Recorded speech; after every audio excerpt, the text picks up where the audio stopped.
عزم راسخ شوق کامل سعی پہ ہم کی قسم، یہ خیال خام ہے تیرا کہ منزل دور ہے۔ سامعین و ناظرین، امید ہے کہ آپ سب بخیر و عافیت ہوں گے۔ آپ سب کو آپ کے میزبان سید محمد رفیق خاموش کا پیار بھرا سلام پہنچے۔ آپ جہاں کہیں بھی ہوں، آپ خوش و خرم رہیں، آپ آباد رہیں، آپ کے باغوں میں لہلہاتے اور کھلکھلاتے پھول ہمیشہ آپ کو راحت و فراحت بخشتے رہیں۔ آپ کے سامنے چند الفاظ جو بیان کرنے کی جسارت کر رہا ہوں، ایک ایسی عظیم شخصیت کے لیے ایک خراج تحسین یا خراج عقیدت جس کو ہم بول سکتے ہیں، ان کے تئیں مجھ جیسے ادنا طالب علم کی طرف سے سید علی گیلانی رحمۃ اللہ علیہ، جو کل تک ہمارے درمیان موجود تھے لیکن آج وہ داعی اجل کو لبیک کہہ گئے ہیں، شعر سے اپنے کلام کا آغاز کیا تھا۔ عزم راسخ شوق کامل سعی پہ ہم کی قسم، یہ خیال خام ہے تیرا کہ منزل دور ہے۔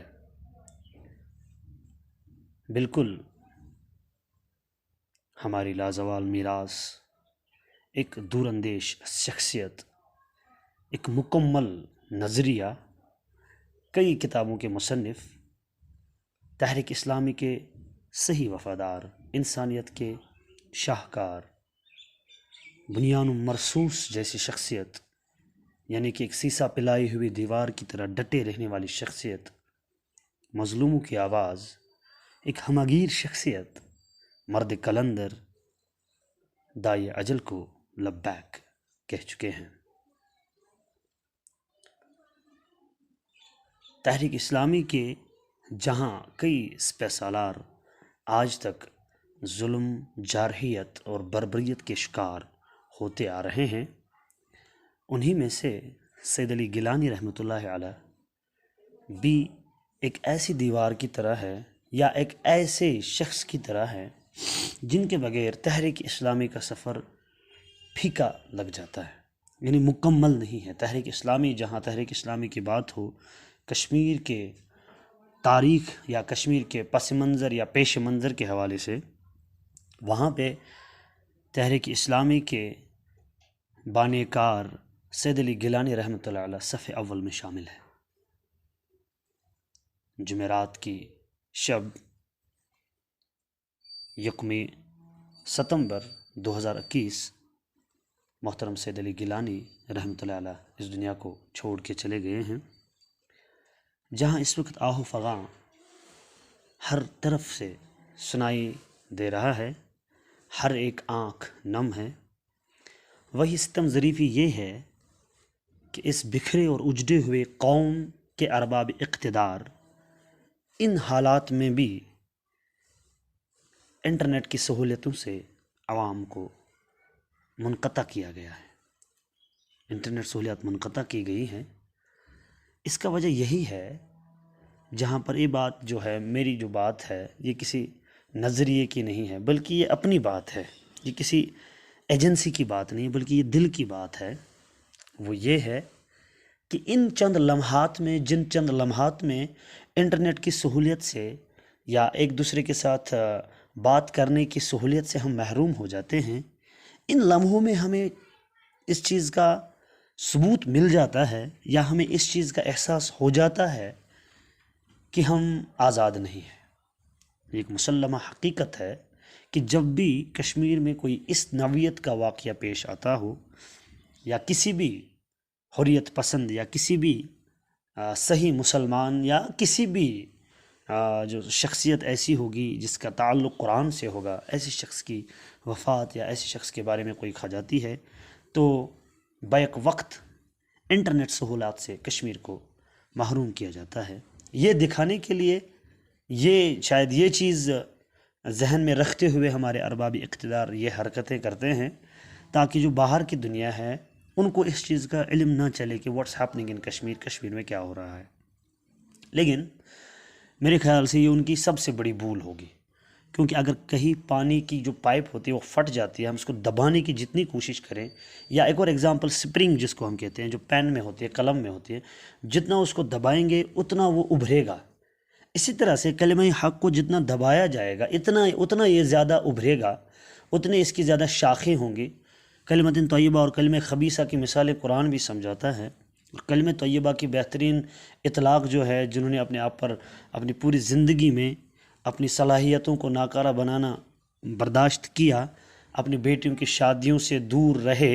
اور اپنے بیٹوں کی جو خوشیاں ہیں ان میں شریک نہ ہو سکے، اپنی زندگی کا بیشتر وقت غاصبوں اور ظالموں کے شکنجے سلاخوں کے پیچھے ہی گزار دیا۔ ہر وقت جو ان کے اندر ایک ریزسٹنس ہے، ایک کنسسٹنسی جو ان کے اندر تھی، اور وہ ریجڈنس جو تھی، آخری وقت تک میں ان کے جو ہے پائے استقام جو ہے ان میں کوئی یہ خلش پیدا نہیں ہوئی، اپنے عزم پہ رہے، اور جو ان کا عزم تھا اور اس عزم کے لیے جو سعی انہوں نے کی تھی، ضروری نہیں ہے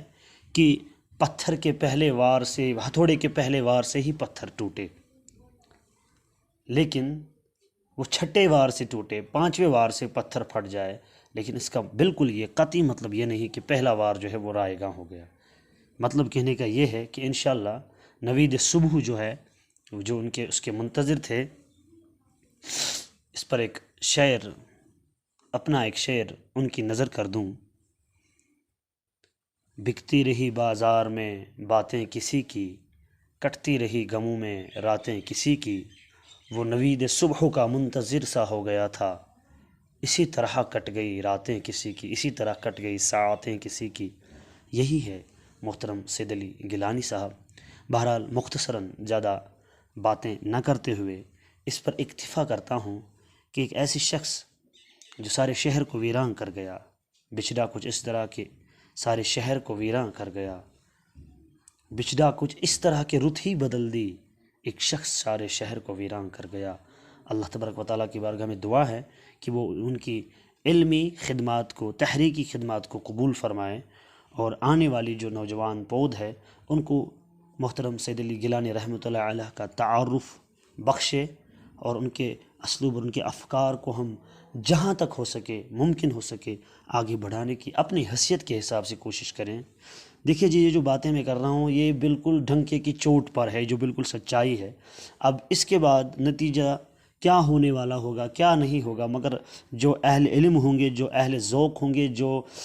میں آپ کو بتا دوں جو تحریک اسلامی کے وفادار ہوں گے، جو ریئل مسلمز ہوں گے، وہ میری اس بات سے بالکل سہمت ہوں گے، وہ میری اس بات سے بالکل متفق ہوں گے۔ باقی اعتراض کرنے والے تو اعتراض کریں گے ہی، کیونکہ میں آپ کو بتا دوں کہ آج صبح جب مجھے پتہ چلا، کل شام پتہ نہیں چل سکا،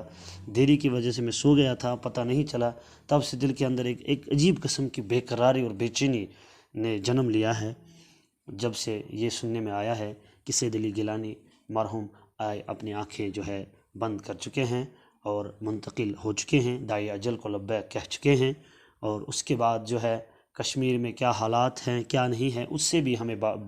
باخبر نہیں رکھا جا رہا ہے۔ یہی ستم ظریفی ہے، اور اللہ سے دعا ہے کہ جو بیج انہوں نے بویا تھا، اس بیج کا فصل اگر ہم نہیں، ہماری آنے والی پوت ضرور دیکھے۔ وما علینا الا البلاغ۔ گیلانی صاحب زندہ باد۔ گیلانی صاحب اس دنیا سے چلے گئے، مگر گیلانی صاحب کے جو نظریہ ہے وہ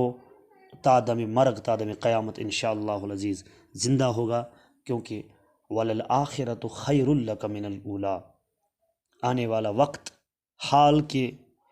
موازنے سے انشاءاللہ بہتر ہی ہوگا۔ وما علینا الا البلاغ، والسلام۔